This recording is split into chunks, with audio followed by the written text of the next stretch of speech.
पीठ।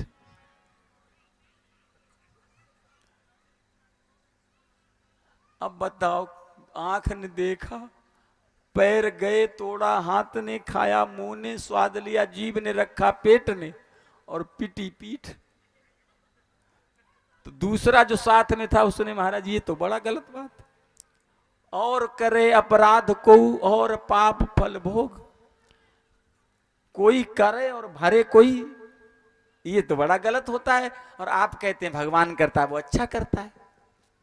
तो संत ने कहा, ये little knowledge is dangerous thing for life. अधूरा ज्ञान जीवन के लिए हानिकारक होता है, समझो इसे। भाई पीठ पिटी जरूर, लेकिन रोया कौन? रोया कौन? बोले आंख। और देखा किसने? तो सबसे पहले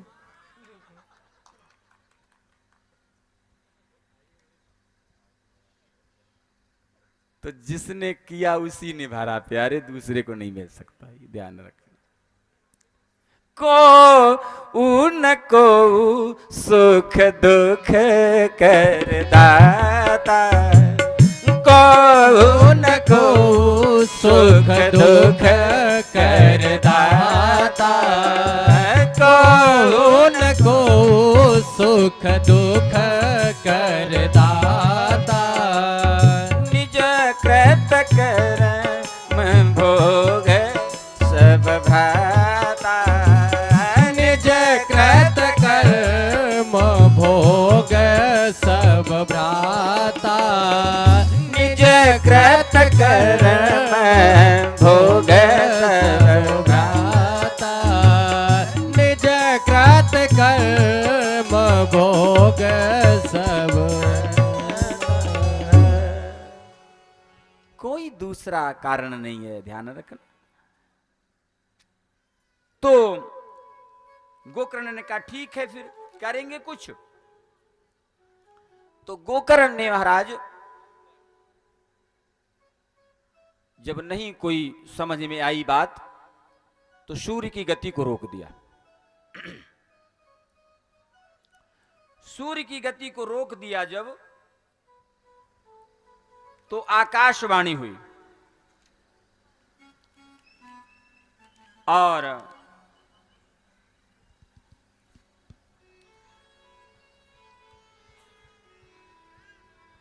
किसी योगनिष्ठ ब्राह्मण से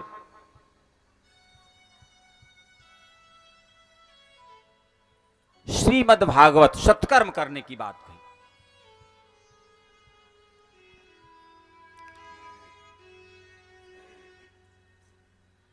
तो गोकर्ण ने जो है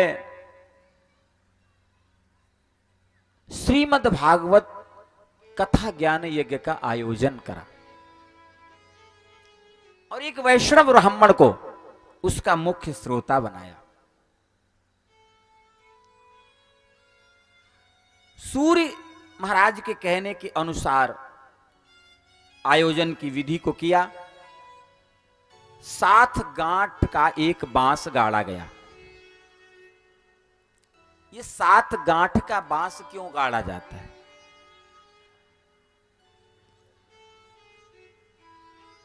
7 दिन कथा हुई, पहले दिन एक गांठ चट गई, दूसरे दिन दूसरी, तीसरे दिन तीसरी, इसलिए 7 दिन में इस तरह 7 गांठें चटक गई। और 7वें दिन धुंधकारी मुक्त अवस्था में सुंदर स्वरूप में प्रकट हो गया। श्रीमद् भागवत महापुराण की, बांके बिहारी लाल की जय, गोकर्ण महाराज की जय हो। ये 7 गांठें जीव की 7 आसक्तियां हैं। ये 7 आसक्तियां ही जीव को संसार के बंधनों से मुक्त नहीं होने देती। सबसे पहली आसक्ति है नारी की, स्त्री की आसक्ति। दूसरी आसक्ति है पुत्र की आसक्ति। तीसरी आसक्ति है व्यवसाय की आसक्ति। चौथी द्रव्य की आसक्ति। 5वीं कुटुंब की आसक्ति। और 6ठी घर की आसक्ति। और 7वीं समाज और संबंधियों की आसक्ति। ये 7 आसक्तियां जीव को कभी बंधन से, क्लेशों से मुक्त नहीं होने देती। और जैसे ये 7 आसक्तियां जीव की छुटती हैं, वैसे ही वो दिव्य बन जाता है, परम भागवत बन जाता है। धुंधकारी को लेने के लिए विमान आया। गोकर्ण ने पूछा, महाराज कथा तो सारे श्रोताओं ने सुनी, लेकिन विमान केवल धुंधकारी के लिए क्यों आया? कथा तो सबने श्रवण की। तो विष्णु के पार्षदों ने कहा, कथा तो सबने श्रवण की महाराज, लेकिन कथा के श्रवण के भेद के कारण फल में भी भेद हो गया।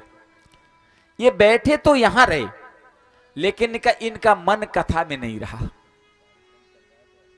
बैठे तो यहां रहे, व्यक्ति को वही माना जाता है जहां उसका मन रहता है। ध्यान रखना, इसलिए कथा को मन लगा करके श्रवण किया जाना चाहिए, तभी उसका फल मिलता है। कभी कभी होता है हम बैठे कहीं होते हैं ना, उससे मतलब में कभी कभी घर में बैठे होते हैं और घर में पास में खड़ा हुआ बच्चा, मम्मी सुन नहीं रही मम्मी, लेकिन मम्मी पता नहीं कहां घूम रही है। बैठी जरूर वहां, लेकिन घूम कहां रही है इसका कोई मतलब नहीं। तो बात यह है ना कि हम कभी कभी होते कहीं हैं, लेकिन मन से कहीं होते हैं, और जहां मन होता है वहीं हमारा होना माना गया है। इसलिए कथा का श्रवण पूरे मन से करना चाहिए, और कथा का श्रवण ही नहीं, संत तो कहते हैं जहां रहो पूरे रहो। हम पूरे नहीं कहीं रह पाते, ये भी एक विडंबना है। तो विष्णु के पार्षदों ने कहा, महाराज अदृणम च हतम ज्ञानम प्रमादेन हतम श्रुतम संदिग्धो ही हतो मंत्रो व्यग्र चित्तो हतो जपः। महाराज अदृणम च हतम ज्ञानम, जो ज्ञान दृढ़ नहीं रहता होता वो नष्ट हो जाता है। अदृणम च हतम ज्ञानम, जो ज्ञान दृढ़ नहीं रहता वो नष्ट हो जाता है। और जो श्रवण, कथा का श्रवण मन लगाकर नहीं किया जाता है, उस कथा का श्रवण का फल भी कोई नहीं मिलता है। संदिग्धो हतो मंत्र, और जिस मंत्र में संदेह हो जाता है उस मंत्र का कोई फल नहीं मिलता है। व्यग्र चित्तो हतो जपा, और जो जप मन लगाकर नहीं किया जाता है उस जप का भी कोई फल नहीं मिलता है। फिर क्या करें महाराज? तो इसका उपाय बताया है पार्षदों ने। विश्वासो गुरु वाक्येषु स्वयस्मन् दीनत्व भावना मनोदोष जयश्चैव कथा याम निश्चला मति। मनोदोष जयश्चैव, मन के दोष पर विजय प्राप्त करके। मन का दोष क्या है महाराज? मन का दोष है चंचलता, एक जगह टिकता नहीं है। इस पर रुकावट करनी होगी, इसको रोकना होगा, तभी कथा श्रवण का फल मिलेगा। तो मनोदोष जयश्चैव कथायाम निश्चला मति विश्वासो गुरु वाक्येषु, और जो गुरु पर अटूट विश्वास, दृढ़ विश्वास होना चाहिए। गुरु पर दृढ़ विश्वास, दीनत्व भावना कि मैं कुछ नहीं जानता हूं, मैं अज्ञानी हूं, परम अपराधी हूं, अघी हूं, दुष्ट हूं, मलिन हूं, दीन हूं, ऐसा सोच करके कथा का श्रवण जो करता है, गुरु के वाक्यों में गुरु पर पूरा विश्वास रखते हुए, जो दीनत्व भाव से अपने मन को एकाग्र करके कथा में मति को लगा करके, अपनी बुद्धि को लगा करके जो 7 दिन तक कथा का श्रवण करता है, उसको कथा का पूरा फल मिलता है। फिर क्या करें महाराज? बोले अब दोबारा भागवत करो आप, और ये श्रोता पुनः सुने मन लगा करके, तब इनको यही फल मिलेगा। तो गोकर्ण ने पुनः श्रीमद् भागवत कथा का आयोजन किया, और सारे श्रोताओं ने मन लगा करके पूरे मन के साथ कथा का श्रवण किया, और भगवान प्रकट हुए। सारे लोग सदैव भगवान के विमान में बैठ करके बैकुंठ धाम को पधारे। बांके बिहारी लाल की जय हो। इस इस तरह प्यारे भगवान के शरण में अपने को समर्पित करके अपना आत्मकल्याण किया। जो जीवन जो समय निकल चुका है प्यारे वो तो निकल चुका है, लेकिन जो शेष रह गया है उसको विवेक पूर्वक और सतमार्ग पर चलते हुए भगवत शरण में यदि लगाओगे तो जीवन का कल्याण होगा। अभी तक जो मोह रूपी निशा में सो करके जो अज्ञानता की रात्रि में जो आपने सो करके अपने समय को बर्बाद किया है, यदि सच्चा सुख चाहते हो, यदि इस अपसेट दिमाग को सेट करना चाहते हो, यदि तनावों से मुक्ति चाहते हो प्यारे,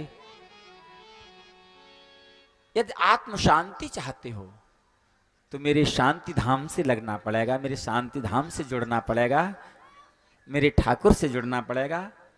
और कोई बात नहीं, जो गतम न सोचा में जो निकल गया उसे छोड़ करके और अब जगना पड़ेगा, अब जगना पड़ेगा।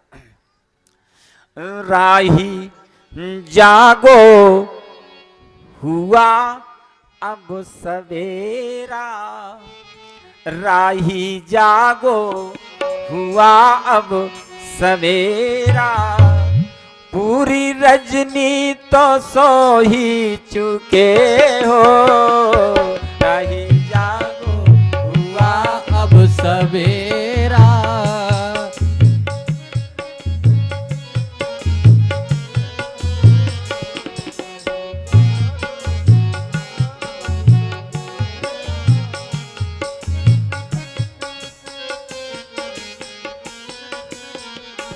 राही जागो हुआ अब सवेरा, पूरी रजनी तो सो ही चुके हो, राही जागो हुआ अब सवेरा, पूरी रजनी तो सो ही चुके हो, राही जागो हुआ अब सवेरा, हरि बोल। पूरी रजनी तो सो ही चुके हो, राही जागो हुआ अब सवेरा, पूरी रजनी तो सो ही चुके हो,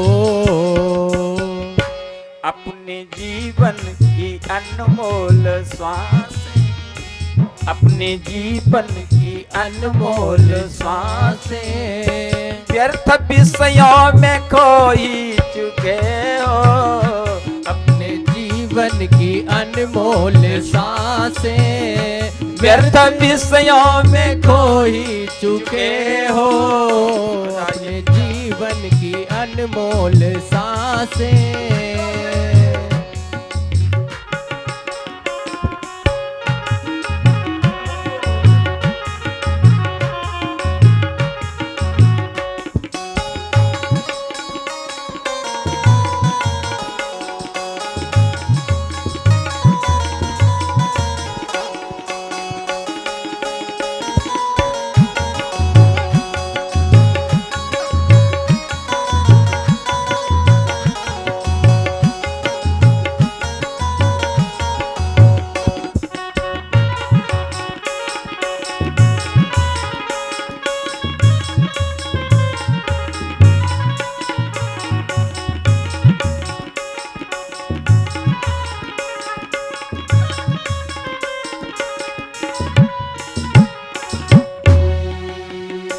मांगता ही रहा भोग भिक्षा, मांगता ही रहा भोग भिक्षा, राधे पूरी पर ना हुई मन की इच्छा, मांगता ही रहा भोग भिक्षा, पर ना पूरी हुई मन की,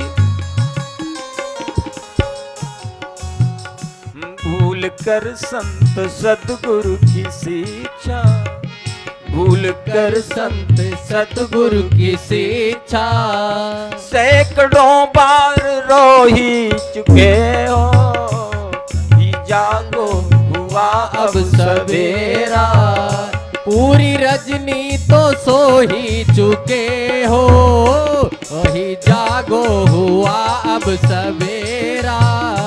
पूरी रजनी, हाँ, ही पूरी रजनी तो सो ही चुके हो, राही जागो हुआ अब सवेरा। पूरी रजनी तो सो ही चुके हो, राही राही जागो हुआ अब सवेरा, राही जागो हुआ अब सवेरा। हरि बोल। पूरी रजनी तो सो ही चुके हो, राही जागो हुआ अब सवेरा। पूरी रजनी तो सो ही चुके हो। अपने राधे अपने जीवन की अनमोल सांसें, अपने जीवन की अनमोल सांसें, अपने जीवन की अनमोल सांसें व्यर्थ विषयों में खो ही चुके हो, राही जागो हुआ अब सवेरा। पूरी रजनी तो सो ही चुके हो, राही जागो हुआ अब सवेरा।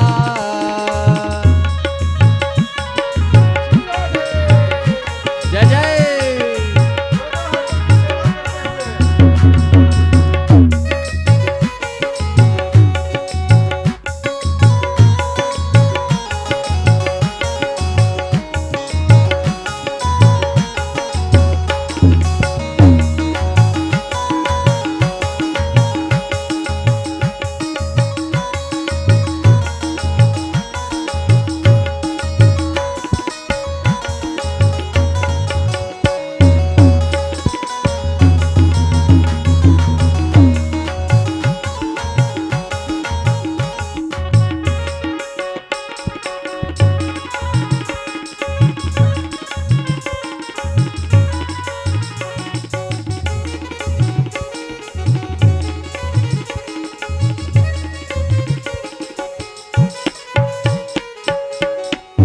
मनवा चल वृंदावन धाम, रटेंगे राधे राधे।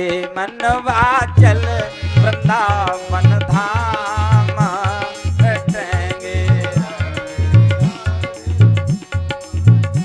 वृंदावन धाम, जपेंगे राधे राधे।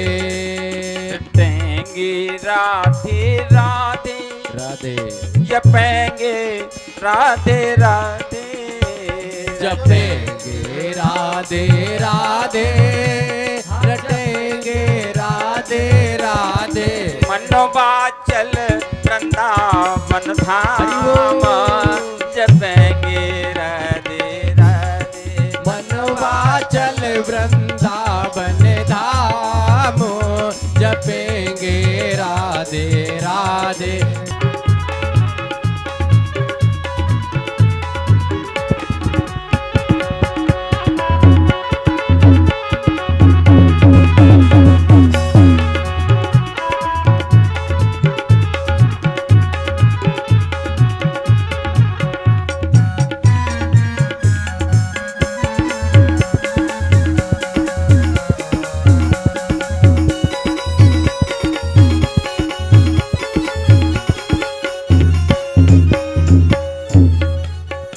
जब राधा नाम जपेंगे जपेंगे जपेंगे, जब राधा नाम जपेंगे जपेंगे जपेंगे, जब राधा नाम जपेंगे हरि बोल। तब सुंदर श्याम मिलेंगे।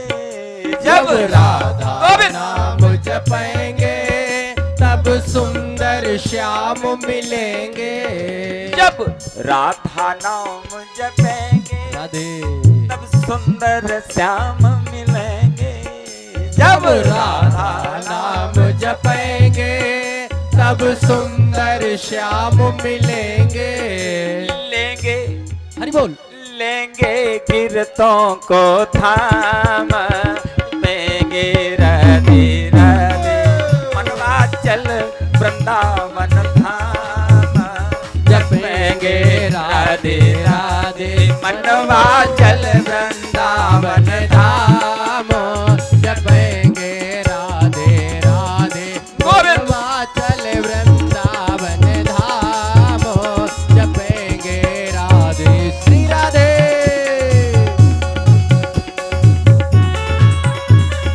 तालियों की सेवा करते हुए जय जय।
गावे राधा राधा हरि बोल। राधा राधा जो गावे राधा राधा राधा राधा जो गावे राधा राधा मिट जावे सिगरी बाधा जो गावे राधा राधा मिट जावे सिगरी बाधा जो गावे राधा राधा राधे मिट जावे सिगरी बाधा जो गावे राधा राधा मिट जावे सिगरी बाधा होए राधे होए मन के पूरन काम जपेंगे राधे राधे मनवा चल वृंदावन धाम जपेंगे राधे राधे मनवा चल वृंदावन धाम जपेंगे राधे राधे मनवा चल वृंदावन धाम जपेंगे राधे राधे मनवा चल वृंदावन धाम जपेंगे राधे राधे मनवा चल वृंदावन धाम जपेंगे राधे राधे मनवा चल वृंदावन धाम जय जय श्री राधे।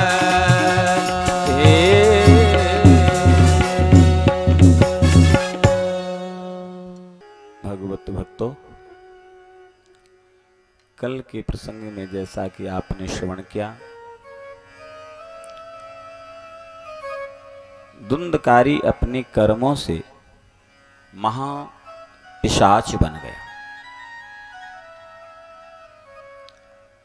कथा ये संकेत करती है, ये सिद्धांती निष्कर्ष देती है कि व्यक्ति को जीवन में भूल करके भी न तो कोई दुष्कर्म करना चाहिए और न ही एक क्षण भी कुसंग करना चाहिए।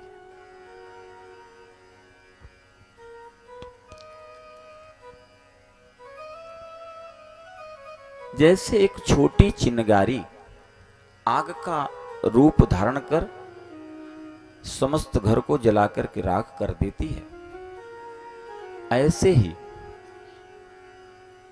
छोटी सी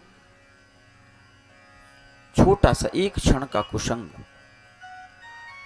और उससे उत्पन्न एक छोटा सा अवगुण बढ़ते बढ़ते बढ़ते बढ़ते वो व्यक्ति को महापातकी बना सकता है, महापतन में डाल सकता है।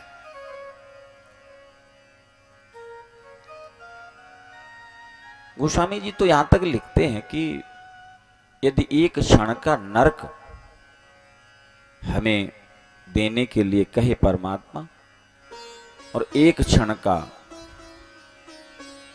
दुष्ट का साथ, तो एक क्षण नरक मांग लेना चाहिए, लेकिन एक क्षण दुष्ट का साथ नहीं, क्योंकि एक क्षण का नरक तो काट करके आप मुक्त हो जाएंगे उस नरक से, लेकिन एक क्षण का दुष्ट का साथ जाने कितने जन्मों तक नरक की व्यवस्था कर दे ये कोई पता नहीं। इसलिए एक क्षण भी दुष्ट का संग नहीं करना चाहिए, कोई भी दुष्कर्म नहीं करना चाहिए, कोई भी प्रारब्ध संचित नहीं करना चाहिए।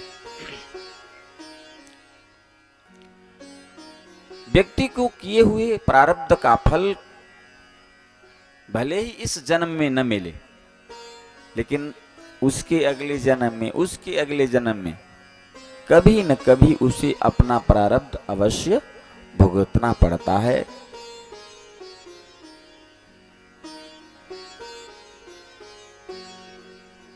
इसलिए कभी प्रारब्ध का निर्माण न करें। हम कहीं जाएं, कुछ भी करें, जैसे 1000 गायों में, 1000 गायों में और बछड़ों में भले ही बछड़ा अपनी मां को न ढूंढ पाए, लेकिन गाय अपने बछड़े को जरूर ढूंढ लेती है। ऐसे ही प्रारब्ध हम चाहे जहां चले जाएं, कितने भी जन्म हमारे क्यों न हो जाएं, लेकिन प्रारब्ध हमारा साथ नहीं छोड़ता, वो हमें अवश्य भुगतना पड़ता है। कभी कभी हम देखते हैं कि बहुत बहुत सज्जन लोगों पर बड़ी बड़ी आपत्ति पड़ जाती है, तो लोग कहने लगते हैं महाराज जी तो बड़े सज्जन थे, ये तो बड़े अच्छे व्यक्ति थे, लेकिन इन पर इतनी बड़ी आपत्ति कैसे आई, इनको इतना कष्ट क्यों मिला? तो उन्होंने इस जन्म में कोई अपराध नहीं किया, कोई पाप नहीं किया, लेकिन पूर्व जन्म का जो प्रारब्ध है वो साथ लगा हुआ था, वो अवश्य भुगतना पड़ता है। कैसे? जैसे आपने देखा होगा, 2 बच्चों का जन्म हुआ, तो 2 बच्चों का जन्म हुआ, तो एक बहुत निर्धन परिवार में उसने जन्म ले लिया, एक ने बहुत पूंजीपति के यहां जन्म ले लिया। तो जन्म लेते ही दोनों ने कोई ऐसा कर्म नहीं किया जिससे एक जन्म लेते ही निर्धन बन गया, एक जन्म लेते ही धनवान बन गया। ये उसका प्रारब्ध है, जो प्रारब्ध उसने संचित किया है, जो पूर्व जन्म के जो कर्म किए हैं उसके अनुसार ही इस जन्म में दोनों को अलग अलग फल के रूप में अलग अलग जन्म मिला है। इसलिए भूल करके न तो कभी कुसंग करे और न कभी दुष्कर्म करे। अब शनकादिक कहते हैं, नारद जी कथा को वहां पर कराना चाहिए जहां कोई बहुत अच्छा तीर्थ हो, तीर्थे बाप, बने बाप, अथवा कोई वन हो, अथवा कोई तीर्थ हो, अथवा अपना घर हो। तीर्थे बापि, बने बापि, ग्रहे वा श्रवणम मतम। इन 3 जगहों में ही कथा कराना चाहिए, लेकिन इन तीनों इस जगहों में विशाला वसुधा यत्र, जहां पर जगह कोई कमी न हो, पर्याप्त जगह, विशाला वसुधा यत्र कर्तव्यम तत्कथा स्थलम, वहां पर कथा का स्थल करना चाहिए। तो नारद जी ने कहा महाराज जी ठीक, कथा की तो बात हो गई, लेकिन कथा श्रवण कैसे करना चाहिए? तो शनकादिक कहते हैं नारद जी, लोक वित्त धनागार पुत्र चिंता विदुष्य चा। लोक मीन संसार की चिंताओं को छोड़ करके, धन की चिंताओं को छोड़ करके, अरे हमारा बड़ा नुकसान हुआ जा रहा है,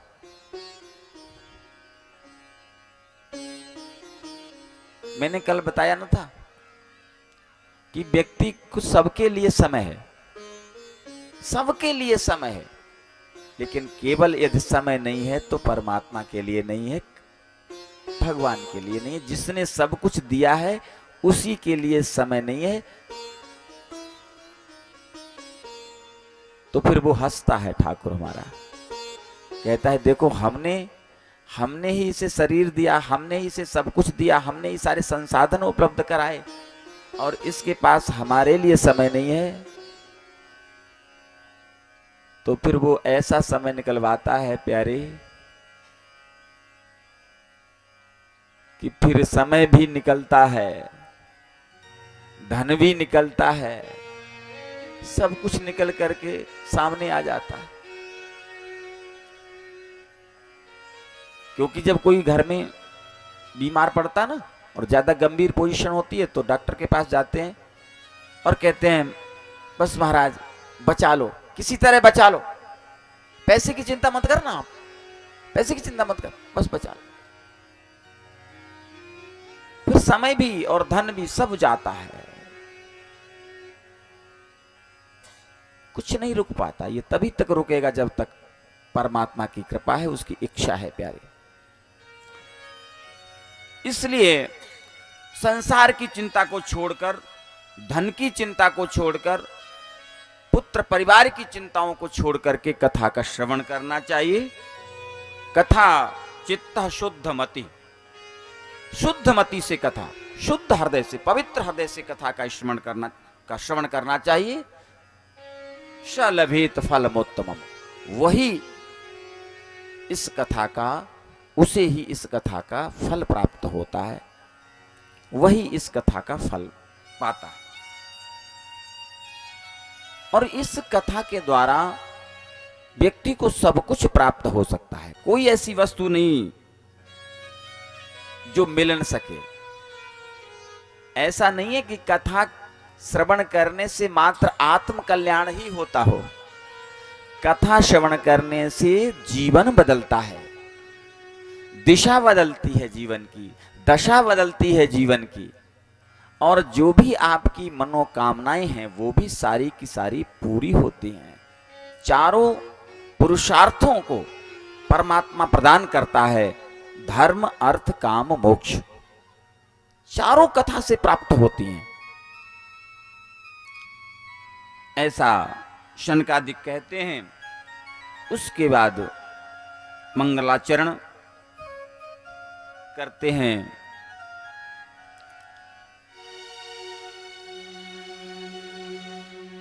व्यास जी महाराज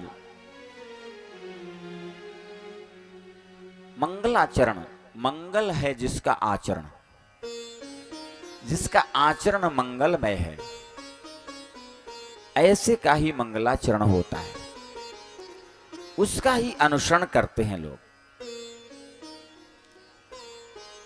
इस तरह धर्म का प्रतिपादन करते हैं, धर्म के स्वरूप का निरूपण करते हुए कहते हैं शौनक जी, धर्म वही है, वही धर्म है जिसमें परमात्मा का प्रेम हो। जिसमें परमात्मा की भक्ति नहीं है वो धर्म नहीं हो सकता और कुछ भी हो सकता है। सवै पुंसाम परो धर्मो यतो भक्तिर धोक्षजे, अहेतुक्य प्रतिहतात्मा संप्रसीदति। निष्कपट भगवत प्रेम ही धर्म है। भगवान के चरणों में निष्कपट, निश्चल, शुद्ध मति से, शुद्ध हृदय से जो प्रेम होता है वही सच्चा धर्म है। और जितने भी कार्य हैं कोई धर्म नहीं है, कुछ भी हो सकता हो, लेकिन जहां परमात्मा का प्रेम नहीं है वो धर्म नहीं हो सकता, कुछ भी हो। इसके बाद सूत जी कहते हैं शौनक जी, जब संसार में बहुत अत्याचार बढ़ जाता है, दुष्टों का प्रभाव बढ़ जाता है, भक्त परेशान होने लगते हैं, त्रस्त होने लगते हैं, सारी वैदिक क्रियाएं, सारे संस्कार दूषित होने लगते हैं, तब परमात्मा अवतार लेकर के दुष्टों का संहार करके भक्तों की रक्षा करता है। इसी क्रम में पहला अवतार भगवान का सनक, सनंदन, सनातन और सनत कुमार के रूप में हुआ, दूसरा सूकर के रूप में, तीसरा नारद के रूप में, चौथा नर नारायण के रूप में, पांचवा कपिल भगवान के रूप में और छठा दत्तात्रेय के रूप में परमात्मा का अवतार हुआ। सातवां यज्ञ के रूप में, आठवां ऋषभदेव के रूप में, नौवां पृथु के रूप में और 10वां अवतार परमात्मा का मत्स्य के रूप में हुआ। 11वां अवतार भगवान का कच्छप के रूप में, 12वां धनवंतर के रूप में और 13वां मोहिनी और 14वां अवतार भगवान का नरसिंह भगवान के रूप में हुआ, जिन्होंने प्रहलाद की रक्षा की। 15वां अवतार भगवान का बावन के रूप में, 16वां अवतार परशुराम के रूप में, 17वां अवतार व्यास जी के रूप में और 18वां अवतार भगवान का श्री राम के रूप में हुआ। 19वां अवतार श्री कृष्ण के रूप में, 20वां अवतार बलराम के रूप में, 21वां बुद्ध, 22वां कल्कि, 23वां हंस और 24वां अवतार भगवान का हयग्रीव के रूप में हुआ। इस तरह सूत जी भगवान महाराज कहते हैं कि जब जब पृथ्वी पर अत्याचार बढ़ता है, जब सारे भक्त त्रस्त होने लगते हैं, तो परमात्मा अवतार लेकर के और दुष्टों का संहार करके भक्तों की रक्षा करता है। सौनक जी कहते हैं महाराज, इस भागवत संहिता का निर्माण कैसे हुआ और परीक्षित जी ने अपनी सारी संपत्ति को, सारे राज्य को छोड़ करके, व्यास जी सरस्वती नदी के किनारे बैठे हुए असंतोष का कारण खोज रहे थे। उसी समय नारद जी वहां पहुंचे। व्यास जी ने नारद जी को प्रणाम किया, आसन दिया, आदर सत्कार किया। नारद जी ने पूछा, व्यास जी आप बड़े असंतुष्ट दिखाई दे रहे हैं, क्या बात है? तो व्यास जी ने कहा, महाराज मैंने 4 वेदों की रचना की, 4 वेदों की रचना की, 17 पुराण मैंने लिख दिए हैं, महाभारत जैसा ग्रंथ लिख दिया है, वेदांत ग्रंथ मैंने लिखा, सब कुछ लिखा, लेकिन प्रभु मुझे शांति नहीं मिली, मेरा चित्त अशांत है, ऐसा क्यों? नारद जी ने कहा, व्यास जी तुमने किया तो बहुत कुछ, लेकिन जो करना चाहिए था वो नहीं किया। व्यास जी ने कहा, महाराज हमने इतना किया, वेदों की रचना की, पुराणों की रचना की, शास्त्रों की रचना की, फिर भी हमने जो करना नहीं चाहिए था वो नहीं किया। ऐसा कौन सा कार्य महाराज जो हमने नहीं किया?